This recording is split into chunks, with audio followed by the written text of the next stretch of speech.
Hello friend, नमस्ते। मैं कामनी शुक्ला स्वागत करती हूँ अपने यूट्यूब चैनल पर आप सभी का। दोस्तों, मैं एक विदेशिया गीत सुनाने जा रही हूँ। आप लोगों को कैसा लगा कमेंट में ज़रूर बताना।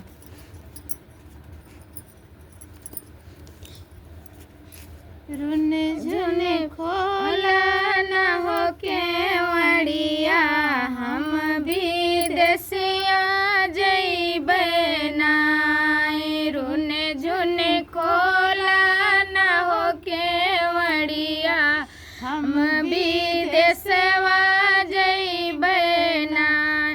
जो तू राज्य विदेशवा जइहो नाइ, हमरे बाबा का भोलवाइदा, हम नहीं हरवा जइबै नाइ। हमरे बाबा का भोलवाइदा, हम नहीं हरवा जइबै नाइ। जो तू रानी नहीं हरवा जइबो नाइ, जो तू रानी नहीं हरवा जइबो नाइ। जितना लागल बारू पैया, उतना लागल बारू पैया, उतना दई के जइबो नाइ। जितना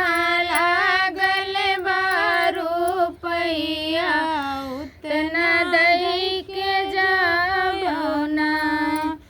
जो तू राजा पैया लेबो नाइ, जो तू राजा रुपैया लेबो नाइ। जैसन बाबा घरवा रहली, जैसन बाबा घरवा रहली, वैसे कहियो देत नाइ। बाबा घरवा रहली, वैसे वही होइबो नाइ। बाबा घरवा रहली, वैसे नाही होबो नाइ। होई है गोदिया में लालनवा, होई है गोदिया में लालनवा,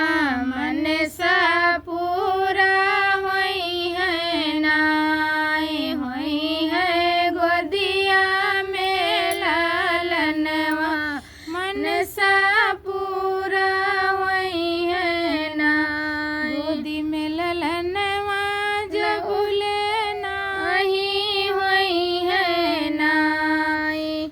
गोदी में ललनवा जब ले नाही होई है नाइ। रखबै अखिया के सामनवा, रखबै अखिया के सामनवा, नहीं विदेश